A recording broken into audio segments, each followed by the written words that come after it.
soo dhawaada saaxiibayaal halkani waa shabakada soo barnaamijka maanta halkaan idinkugu soo koobino wuxuu ku saabsan yahay qaar ka mid ah muuqaaladii ugu yaabka badnaa ee ay duubeen kaamiradaha CCTV-ga iyo kaamiradaha gacanta lagu qaato. Muuqaalka ugu horreeyana wuxuu ku saabsan yahay sida tan.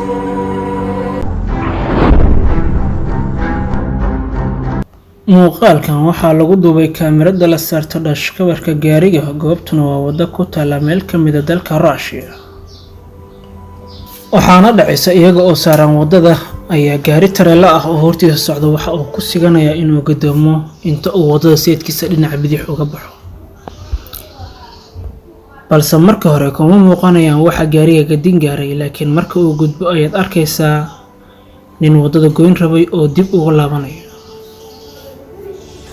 marka aad ku dhawaatid waxaad dareemaysaa muuqaalka nin xiran jaakad cad oo nooca shaybaarka ah iyo surwaal madow oo gacmaha jawaabka jaakada ay ugu jiraan oo si tartiib ah wadada dhanka midig uga laabanaya. su-aasha ugu weyn ee ka dhalatay muuqaalkana waxay tahay muxuu ahaa ninkan awoodda intaa la eg gaariga u gadin gaaray, muxuuse u doonayay wadada inuu gooyo markii hore.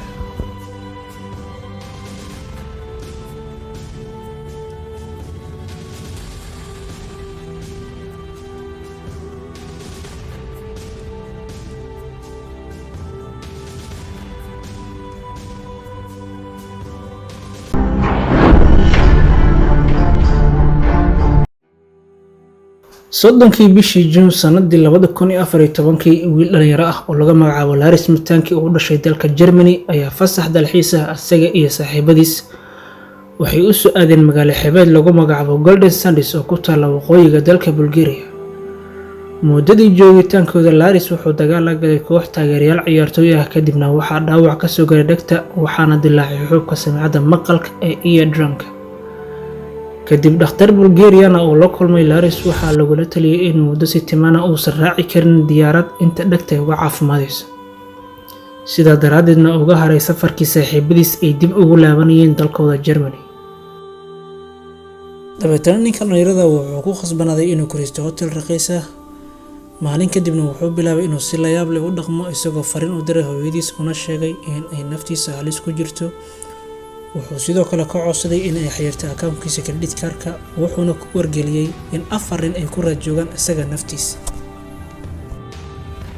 isla maalinkii wuxuu si degdeg ah u soo aaday gegida diyaaradaha ee Vanna Airport maadaama baqdinta naftiisa u baqayo ay sii ziyaaday. kaamirada CCTV-ga ayaa waxay dubtay muuqaalka Laris Mataanki oo sii galaya airport-ka ilbiriqsiyo kadibna waxaa la arkay Laris oo orod uga baxayo airport-ka isagoo u cararaya dhanka banaanka gawaarida la dhigto. kadibna waxaa la arkay isagoo ka degayo xayndaabka kore ee airport-ka una cararay banaanka kore ee keymaha. maalinkaas ilaa iyo haddana Laris Mataanki meel uu janay ciribdhiga lama yaqaan. waayitaankii Laris Mataanki ciddii hotelka gudihiisa ku raad joogtay oo uu ka baqayay iyo ciddii airport-ka dhexdiisa uu ka cararay oo xirsanaysay oo aan la arag ilaa haddeer wax sharaxaada waa loo laayahay.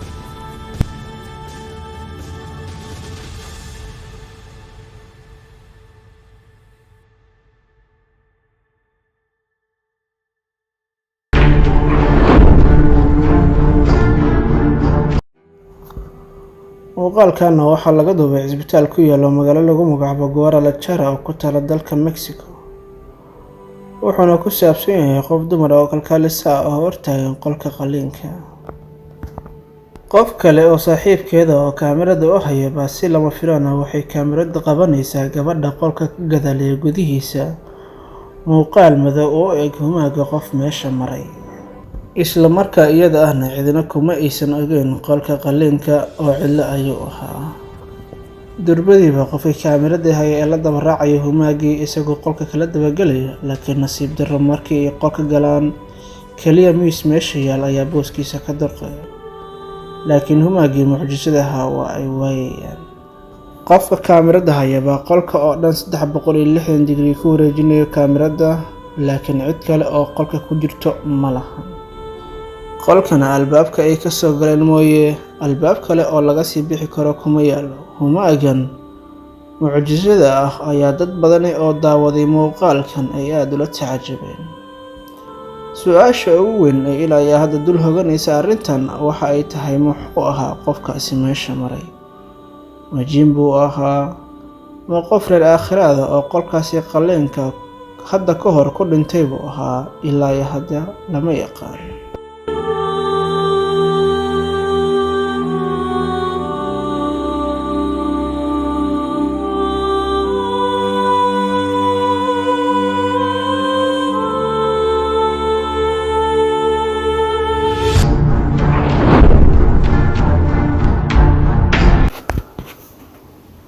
kow iyo soddonkii bishii January sanadii 2013, gabar 21 jir ah oo lagu magacaabo Elisa Lam oo u dhalatay dalka Canada laakiin asal ahaan ka soo jeeday dalka China ayaa la waayay meel ay jaan iyo cirib dhigtayba. kadib hotel ay deganeed oo lagu magacaabo Cecil Hotel oo ku yaala bartamaha magaalada Los Angeles.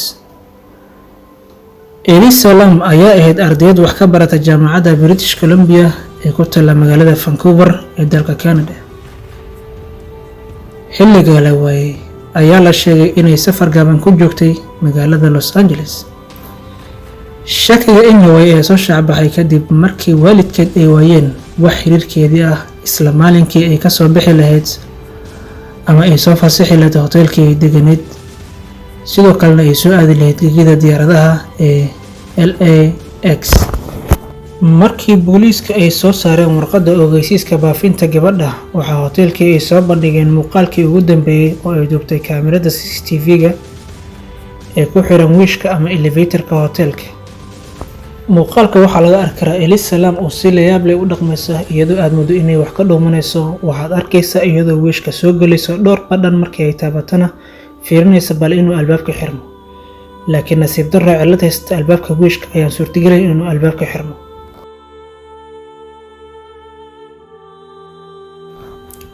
inta ay wiishka gudihiisa ku jirta waxaad arkaysaa Elisa Lam oo qoorta bannaanka la baxayso, aad moodo inay wax qoraansanayso, markastana ay dib u soo laabanayso iyadoo aad moodo inay wax ka dhuumanayso.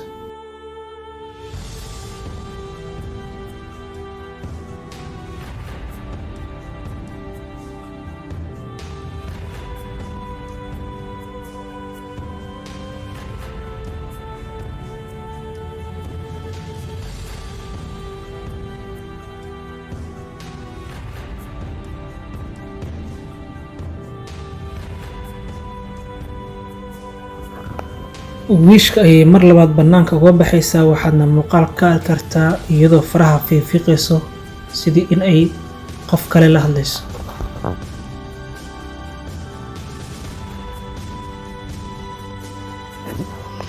muuqaalkan oo si aad ugu baahay baraha bulshada ayaa wuxuu ka mid noqday mid ka mid ah muuqaaladii ugu yaab badnaa ee abid soo maray internetka.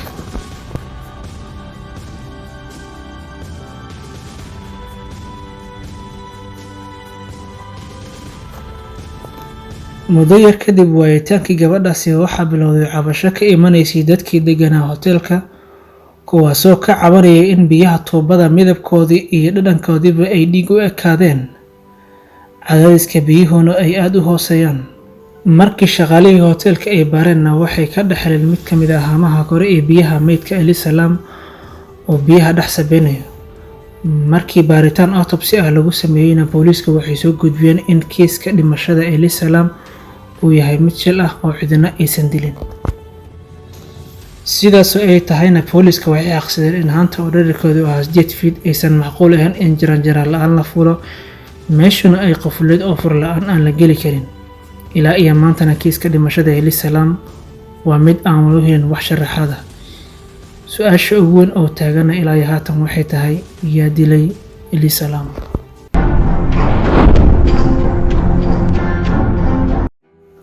muuqaalkan wuxuu baraha bulshada qabsaday bartamaha sanadkii 2016, waana muuqaal muujinaya qof dumar ah oo meel shopping mall ah ka adeeganaysa.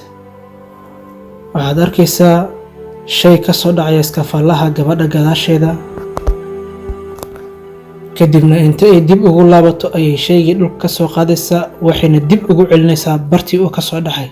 mar alla markii ay shayga iskafaalaha dib ugu celiso ayaa si lama filaan ah waxaa jirkeeda oo dhan qabsanaya awood aan la arkayn. kadibna waxay dhulka ku daadinaysaa alaabtii ay sidatay iyadoo gariiraysa ayayna dhulka ku dhacaysaa sida muuqaalka aad ka arki kartaan.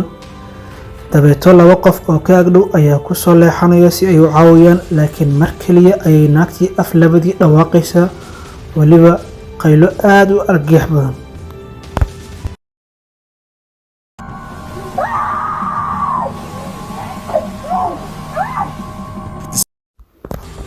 awoodda qayladeeda ayaa sababaysa in dadkii geesiheeda joogay xitaa ay gadaal u boodaan. kadib ninka dharka madow xiran baa isku dayay inuu dejiyo oo xoogaa xakameeyo, laakiin mar saddexaad ayay sidii si ka daran u dhawaaqaysa, weliba qaylo kuwii hore ka argagax badan tokadan kana naxdin badan.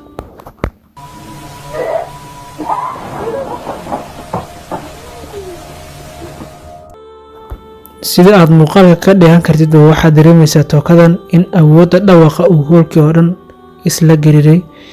iskafaalaha alaabta saaran maca ay ruxmatay, sidoo kale kaamirada CCTV-ga laftigeedna ay gariiraysa. ugu dambeyn macaamiisha dukaanka ayaa istaajinaya iyagoo garbaha ka hayayna bannaanka u kaxeynayaan. muuqaalkana wuxuu noqday muuqaaladii aadka loola tacajabay ee ay dubtay CCTV kaamirada. ilaa hadda lama yaqaan gabadhaasi in alaab sixir ay dhulka soo qaaday inuu jinni dirdiray, laakiinse xaqiiqda jirta ayaa waxay tahay fiidiyogaas ilaa hadda wax sharaxaada oo la la'yahay.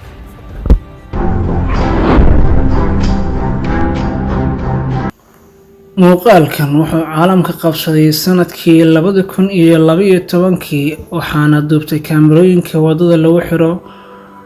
goobtuna waa meel ka mid ah dalka China, wuxuuna ku saabsan yahay nin kaxeynaya baaskiil nooca rikshaha loo yaqaano oo aad looga isticmaalo dalalka koonfur bari Asia.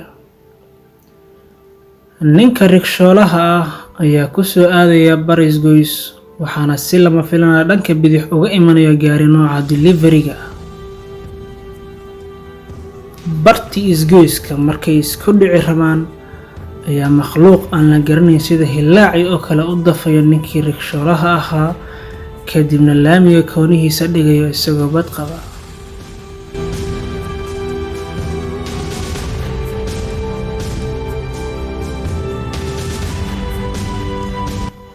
muuqaalkan ayaa muran badan dhaliyay, dadka qaar ay ku macneeyeen in uu yahay muuqaal mala awaal ah oo la sameeyay, dadka qaarna ay ku doodeen in makhluuqaasi badbaadiyay rikshoolaha uu isticmaalayay awoodda teleportation-ka.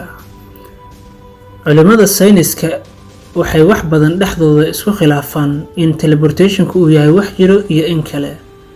teleportation-ku waa awood shay culus goob looga qaado kadibna loo geeyo goob kale oo masaafo ahaan aad uga fog iyadoo la isticmaalayo waqti ka yar ilbiriqsi ama wax u dhigma.